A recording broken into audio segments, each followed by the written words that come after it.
Hey out there people, Nick here, and there's only 9 minutes on my camera currently, so I'm going to try to make this as snappy as possible. But I think I've come across concrete, definitive evidence that the show Star Trek Enterprise is non-canon to Star Trek, at least as envisioned by Gene Roddenberry. So tonight, the episode of Star Trek The Next Generation is the episode where Scotty is kept in cryostasis on the Dyson sphere, and he wakes up and interacts with the crew of the Enterprise D, Picard's Enterprise.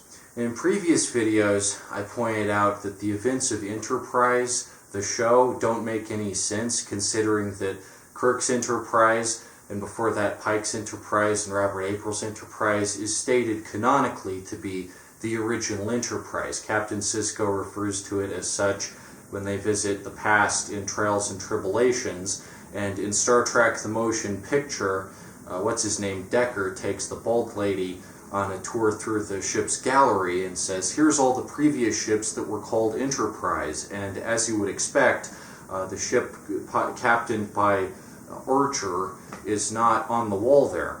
But, that's incidental. Let's suppose they just left it out for whatever reason. That's not a very good explanation.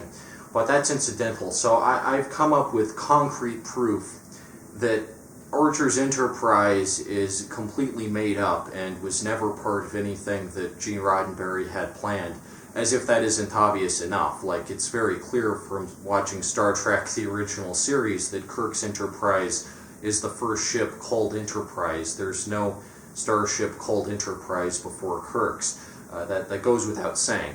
But in case you need concrete proof that Enterprise, the show, is not canon to Star Trek, in Relics, the episode with Scotty, where he's transported onto the Enterprise D, and that's the 5th Enterprise after Kirk's Enterprise, the Enterprise A, which is the one from the original series movies, the Enterprise B, which is the one seen in Star Trek Generations, the Enterprise C, which is the one seen in yesterday's Enterprise, and then Picard's Enterprise, the Enterprise D. And the Enterprise E is the one introduced in First Contact and seen in Nemesis. So Scotty is about to go onto the holodeck and enter the simulation of the original Enterprise, Kirk's Enterprise, and he says, I mean the Enterprise, the one Enterprise, the only ship called Enterprise at the time that I was put into stasis, not the bloody Enterprise A, B, C, or D, the other 4 Enterprises, with Kirk's Enterprise being the 1st and 5th one.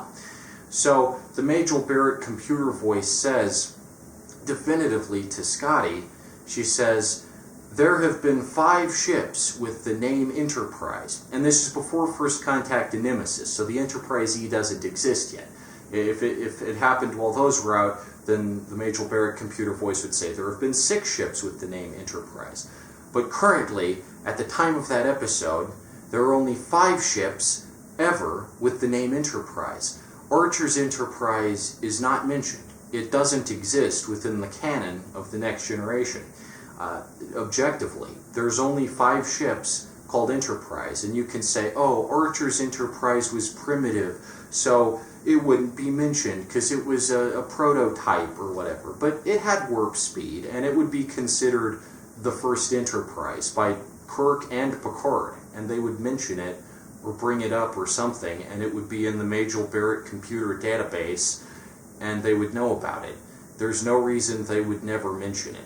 So that just goes to show, like, Enterprise the show is just a complete fucking retcon, and obviously was not within Gene Roddenberry's vision, anyone's vision. Gene L. Coon's vision, Nicholas Meyer's vision, whoever you like from the original era of Star Trek, D.C. Fontana, they did not have Captain Archer in the works. So even if you say, Gene Roddenberry wasn't the total mind behind Star Trek, or whatever, which I maintain he pretty much was. I give Gene Roddenberry a ton of credit, but even if you prefer D.C. Fontana or Gene L. Coon or whoever, none of them knew about Enterprise, and that was not a thing. Kirk's Enterprise was obviously supposed to be the first Enterprise, the ship that made contact and you're supposed to give a shit about because its voyage is, you know, historic and important. The first of its kind, obviously. So, yeah, that just goes to show that Enterprise is not canonical. I think it's the most concrete proof that Enterprise is not canon. And it's the best evidence I've come across so far. There might be even better evidence that, like, in Next Gen and original series and all the shows where Gene Roddenberry had some influence, Kirk's Enterprise is canonically the first ship called Enterprise. And no amount of hand-waving or retcons will make that not a thing. Anyway, just a little example of how stupid retcons are and how they fuck a timeline up. Just a little bit of world building for you there. What do you think? What do you think about this? Thoughts, opinions, questions? I'm all ears. Leave them down in the comments. Until next time, Nick out.